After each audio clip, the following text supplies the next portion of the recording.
நிகழ்ச்சியில் உங்கள் அனைவரையும் சந்திப்பதில் மிக்க மகிழ்ச்சி. வள்ளல் இருந்த மலைதனை வலம் வருதல் வாய்மை என்பது சம்பந்தர் வாக்கு. இறைவனின் கோவில் கொண்டிலங்கும் திருத்தலங்களுக்கு செல்வதே புண்ணியம். உங்களுக்கு புண்ணியம் சேர்க்கும் வகையில் இதோ இந்த ஆலயம் நிகழ்ச்சி உங்களுக்காக.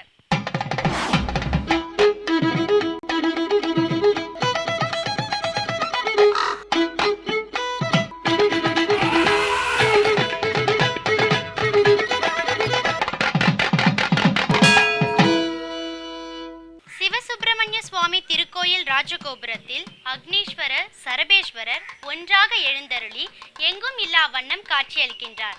இந்த திருக்கோயிலையே இன்றைய ஆலயம் நிகழ்ச்சியில் நாம் காண இருக்கிறோம்.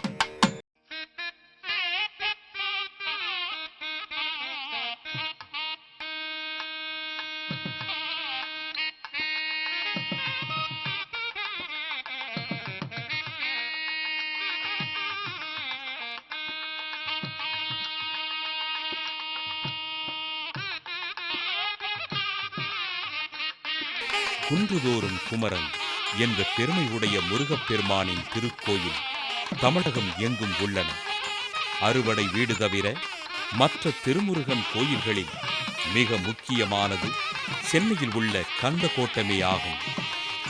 தமிழகத்தின் தலைநகர் சென்னையில் NSC போஸ் சாலையில் அமைந்திருக்கிறது இந்த சிவசுப்பிரமணிய சுவாமி திருக்கோயில்.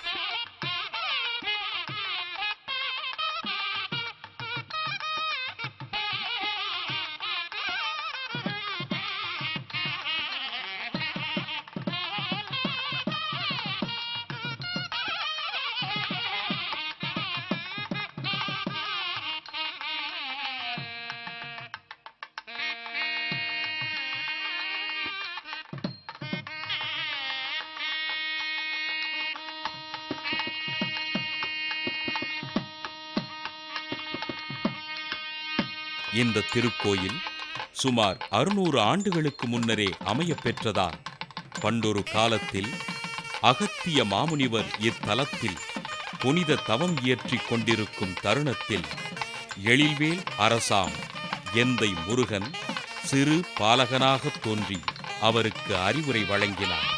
அவற்றை அகத்தியர் பச்சிளம் பாலகன் ஒருவனின் சொல்லாக நினைத்து அலட்சியப்படுத்தி அவ்வுரையினை ஏற்க மறுத்தார். அப்போது அன்னை பராசக்தி அகத்தியர் முன் தோன்றி, அகத்தியரே, அந்த பாலகன் வேறு யாருமல்லன், எம் அருட்செல்வன் முருகனேதான் என்றுரைக்க சிவபெருமானும் தோன்றி காட்சி அளித்தார். விநாயகப் பெருமானும் ஆனந்த கூத்தாடினார்.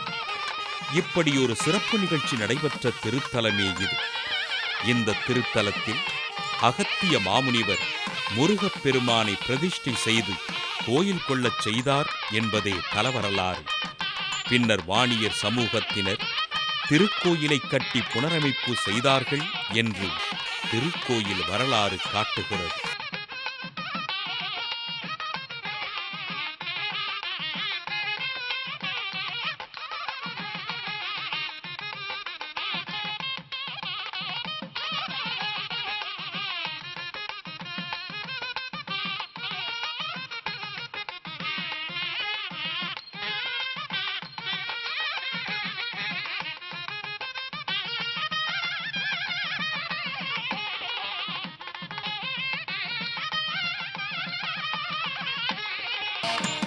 இந்த திருக்கோயில் பிரகாரத்தில் சுற்றுப் பிள்ளையார், ஆற்றுப் பிள்ளையார், அகத்தியர், கல்யாண சுந்தர விநாயகர், சண்டேஸ்வரர், துர்க்கை, பால தண்டாயுதபாணி, வில்வ விநாயகர் ஆகியோர் எழுந்தருளி உள்ளனர். கருவறை அருகே உள்ள மகா மண்டபத்தில் நவவீரர்கள், விநாயகர், வள்ளியம்மை, சிவசுப்பிரமணியர், தெய்வானை, அருணாச்சலேஸ்வரர், அபீத குஜாம்பாள், உற்சவர் ஆறுமுகர், உற்சவர் நடராசர் மற்றும் 4 எழுந்தருளி உள்ளனர்.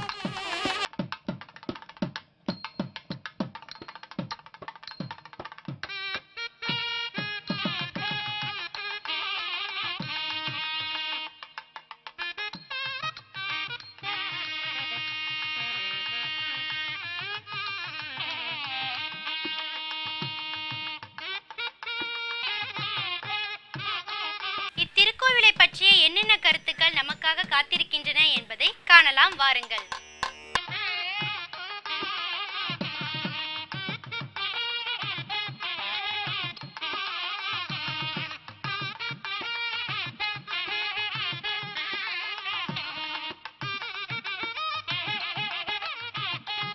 காமிகா ஆகமப்படி நிறுவப்பட்டு நித்திய பூஜைகள் நடைபெற்று வரும் இந்த சிவசுப்பிரமணிய சுவாமி திருக்கோயிலில் வள்ளி தெய்வானையுடன் விளங்கும் சிவசுப்பிரமணியரை வழிபட்டால் நல்லது நடக்கும் என்று தலவரலாறு கூறுகிறது.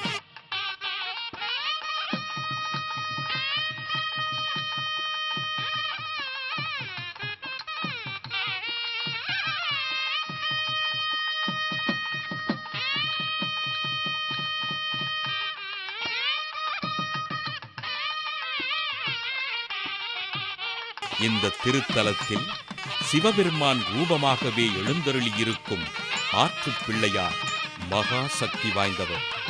சுமார் 50 ஆண்டுகளுக்கு முன்பு சென்னையில் பெருகி வந்த மழை வெள்ளம் இவரை தாண்டி போகாமல் தடுத்து நிறுத்தி காத்தார் என்று கூறுகிறார்கள்.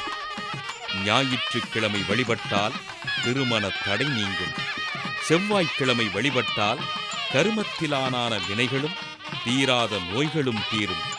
வெள்ளிக்கிழமை வழிபட்டால் மகாலட்சுமியின் அருள் கிடைக்கும் என்று நாளுக்கொரு பலனை இந்த கோயிலின் தலவரலாறு சொல்கிறது.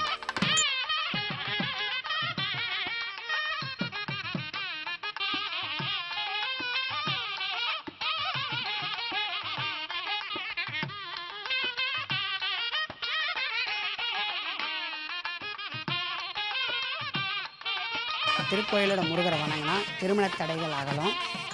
மற்றும் இந்த திருக்கோயில் முருகர் பாலமுருகன் அந்த அகஸ்திய மாமுனிவர் பிரதிஷ்டை பண்ணாத ஐதீகம் இருக்குது திருக்கோயிலில். மற்றும் பார்த்தீங்கன்னா இதில் என்ன விசேஷம் பார்த்தீங்கன்னா, நம்ம கோயிலில் இந்த சென்னை மாநகரத்தில் இல்லாத என்ன விசேஷம் பார்த்தீங்கன்னா, ஸ்ரீ சரபேஸ்வரர் குபேர யோக முறையில் குபேர யோக சரபேஸ்வரர் அருள் பாலிக்கிறாரு.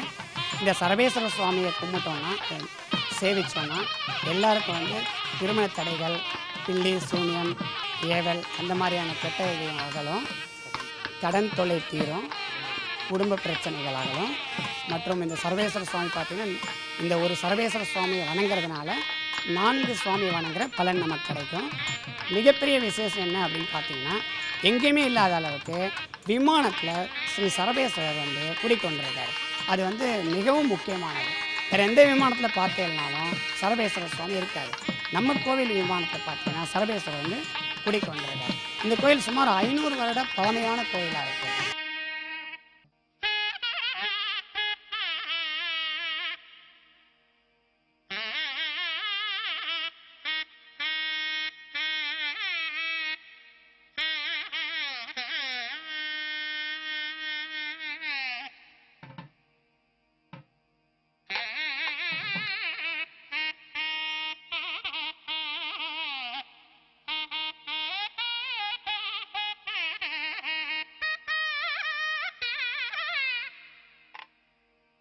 பிரதோஷம், கிருத்திகை, சஷ்டி, சதுர்த்தி ஆகிய விசேஷ நாட்களில் சிறப்பு வழிபாடுகளும், தை மாதம் தைப்பூசத்தின் போது 20 நாட்கள் பிரம்மோற்சவமும் சிறப்பாக நடைபெற்று வருகின்றன.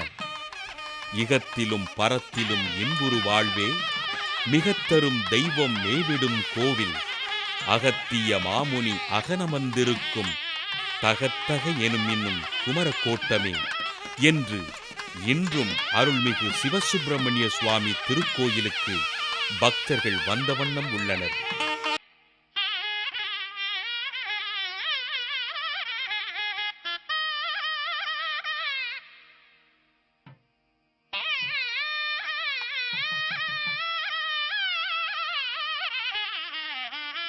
இன்றைய ஆலயம் நிகழ்ச்சியின் அடுத்த பகுதியாக வருகிறது திருப்புகழ்.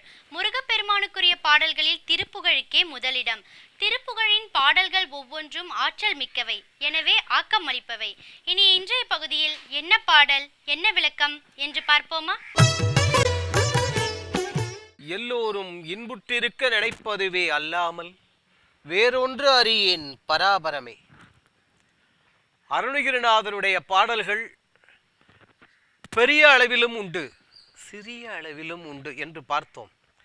பாடல்கள் அளவில் சிறியவைகளாக இருந்தால் கூட அவைகளில் அடங்கியிருக்கும் உட்பொருட்கள், தத்துவங்கள் மிகவும் விரிந்தவை, பரந்தவை, பெரியவை. இன்று நாம் பார்க்கக்கூடிய பாடலும் அப்படிப்பட்ட ஒரு பாடல்தான். திருச்சிராப்பள்ளி என்று சொல்லக்கூடிய திருச்சியில் எழுந்தருளி இருக்கும் முருகப்பெருமானை நோக்கி அருணகிரிநாத பெருமான் பாடிய பாடல். பாடல் என்னவோ சிறிய அளவிலான பாடல்தான். ஆனால் இதில் அடங்கிய தகவல்கள் குறைந்தபட்சம் 100 பக்கங்களாவது வரக்கூடிய அளவிற்கு பொருள் பொதிந்த பாடல். பாடலை பார்த்துவிட்டு இதனுடைய முதல் பகுதியினுடைய விளக்க உரையை இன்று பார்க்கலாம். பகல் இரவினில் தடுமாறா பதி குருவென தெளிபோத, பகல் இரவினில் தடுமாறா பதி குரு என தெளிபோத, ரகசியம் உரைத்தனுபூதி ரது நிலைதனை தருவாயே, ரகசியம் உரைத்தனுபூதி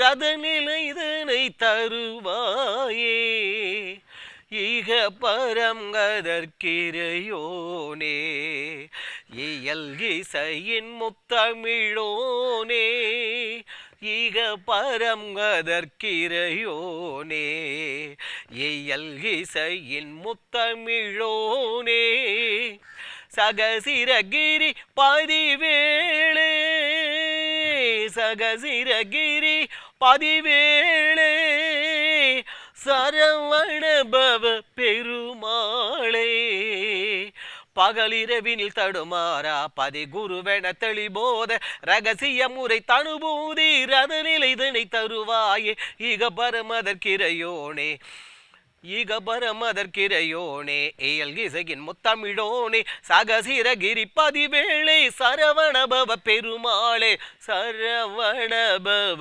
பெருமாளே, ரதநிலை தனை தருவாயே. பாடலின் பிற்பகுதிக்கு உண்டான விளக்கத்தை பார்க்க போகின்றோம். முதலில் இக பரம் அதற்கு இறையோனே என்கின்றார். இங்கு மட்டுமல்ல, அங்கும் நமக்கு எல்லா விதமான மங்களங்களையும் அருளக்கூடியவன் முருகப்பெருமான். அதைவிட விசேஷம், சக சிரகிரி பெருமாளே, இந்த பூமியில் திருச்சிரபுரம் எனும் திருத்தலத்தில் எழுந்தருளி இருக்கக்கூடிய இறைவனை, சரவணபவனை, முருகப்பெருமானே என்றெல்லாம் சொன்னவர் இயல் இசையின் முத்தமிழோனே என்கின்றார். நன்கு தெரிந்தவர்களுக்கு தெரியும், முருகப்பெருமானை மட்டுமே தமிழ்கடவுள் தமிழ்கடவுள் என்பார்கள். அது ஏன்? ஒரு சந்தேகம் வருது இல்லையா நமக்கு? அருணகிரிநாதர் அவருடைய பாடல்களில் படையிலங்கள் இடங்களில் முருகப்பெருமானை தமிழ்கடவுள், தமிழ் தமிழ் தமிழ் தமிழ்து அமிழ்து அமிழ்து என்று வரும் சொல்லி பார்த்தால் அவ்வாறே சொல்லியிருப்பார். இது ஏன்? மிச்சம் யாருக்கும் அப்படி சொல்றது இல்லையே. முருகப்பெருமானை மட்டும் அவ்வாறு சொல்ல காரணம் என்ன? அதுவும் இந்த பாடலில் இயல் இசையின் முத்தமிழோனே என்கின்றார். தமிழில் இயல் இசை நாடகம் என்போம். நமக்கு எளிமையாக புரிவதற்காக பேச்சு தமிழ், அடுத்தது இசைத்தமிழ், அடுத்தது நாடகத்தமிழ், இந்த மூன்றின் வடிவமாகவும் இருக்கக்கூடியவன் அவன். அது மட்டுமல்ல, ஏன் முருகனை தமிழ் என்று சொல்ல வேண்டும்? அந்த தகவலைத்தான் இப்பொழுது நாம் பார்க்க போகின்றோம். அருணகிரிநாதர் ஏன் அவ்வாறு சொன்னார் என்று. தமிழில் இணை எழுத்துக்கள் வல்லினம், மெல்லினம், இடையினம் என்றெல்லாம் சொல்கின்றோம் அல்லவா? 6 என்போம் இணை எழுத்துக்கள். அந்த 6 என்பதற்கு ஏற்றாற்போல் அவனுக்கு 6 முகங்கள் அமைந்திருக்கின்றன. ஆ முதல் அவ் வரை சொல்கிறோம் அல்லவா? அவ் வரை நாம் எண்ணி பார்த்தால் 12 எழுத்துக்கள் வரும். அந்த 12ம் அவனுக்கு 12 தோள்களாக இருக்கின்றனவாம். அது மட்டுமல்ல, காவில் ஆரம்பிச்சு கடைசியில் நா என்று முடிக்கிறோம் அல்லவா? காங்க சாய்ங்க, அது 18 எழுத்துக்கள் என்று வரும். அந்த 18ம் அவனுக்கு 18 திருக்கண்களாக இருக்கின்றன. இதன் காரணமாகத்தான் முருகனை தமிழ்கடவுள் தமிழ்கடவுள் என்று சொல்கின்றோம். இப்பொழுது அடியேன் சொன்ன தகவல் முருகப்பெருமானை நமது காலத்திலேயே இவ்வாறு நேருக்கு நேராக தரிசித்த வண்ணச்சரபம் தண்டபாணி சுவாமிகள் என்கின்ற மகான், லட்சங்கவி பாடினவர். தமிழ்ல 1,00,000 பாடல்களுக்கு மேல பாடியிருக்கார் அவர். கௌமார முறைமை என்னும் சொல்லக்கூடிய அற்புதமான நூல், தமிழின் வளத்தையும் பெருமையும் சொல்லக்கூடியது. அதில் இந்த தகவலை போய் சொல்லி வைத்திருக்கிறார். திருச்சிரபுரத்தில் எழுந்தருளி இருக்கும் முருகப்பெருமானை நோக்கி அருணகிரிநாதர் பாடிய பாடல் என்று பார்த்தோம். பாடலின் பிற்பகுதியில் இயல் இசையின் முத்தமிழவனே என்று சொல்ல காரணம் என்ன? முருகப்பெருமானை மட்டுமே தமிழ் கடவுள் என்று சொல்கின்றோமே ஏன் என்று சொல்லி, இந்த இணை எழுத்துக்கள் என்ன விஷயம், ஆ முதல் ஔ வரை என்ன விஷயம், கா முதல் நா வரை என்ன, இவையெல்லாம் முருகப்பெருமானுக்கு எப்படி அழகாக திருமேனியாக அலங்கரித்திருக்கின்றன, அமைந்திருக்கின்றன என்று பார்த்தோம். ஆயுத எழுத்து என்று சொல்கின்றோம் அல்லவா, அதுதான் அவனுக்கு ஆயுதமாக நிற்கின்றதாம். இவ்வளவு தகவல்களையும் சொன்னவர் மகான் வண்ணச்சரவம் தண்டபாணி சுவாமிகள் என்று பார்த்தோம். இவர் வேறு யாரும் அல்ல, அருணகிரிநாத சுவாமிகளின் மறு அவதாரமாகவே கருதப்படக்கூடியவர். தமிழில் லட்சக்கணக்கான பாடல்களை எழுதிய அவர் தன்னுடைய கௌமார முறைமை என்னும் நூலில் இத்தகவலை சொல்லியிருக்கின்றார். அப்படிப்பட்ட தமிழின் வடிவமான அந்த முருகப்பெருமான் நமக்கும் இயல் இசை நாடகம் என்னும் முத்தமிழையும் அளிக்கட்டும். நாமும் நலம் பெறலாம், நாடும் நலம் பெறும். அடுத்து இப்பாடலில் தொடக்கத்தில் பகல் இரவினில் தடுமாறா என்று சொல்லக்கூடிய ஒரு வார்த்தையை பார்த்தோம். அது மிகவும் பொருள் பொதிந்தவை. அது என்ன விவரம் என்பதை அடுத்த நிகழ்ச்சியில் பார்ப்போம். என்ன நேயர்களே, நம் மனதுக்குள் 1000 துயரங்கள் இருந்தாலும் இன்றைய நிகழ்ச்சியை பார்த்தவுடன் அவை மறைந்திருக்கும் என்று நம்புகிறோம். இந்நிகழ்ச்சி குறித்த உங்கள் கருத்துக்களை எங்களுக்கு தெரியப்படுத்துங்கள். வேறொரு ஆலயம் நிகழ்ச்சியில் உங்களை சந்திக்கும் வரை உங்களிடமிருந்து விடைபெறுவது சரண்யா. நன்றி, வணக்கம்.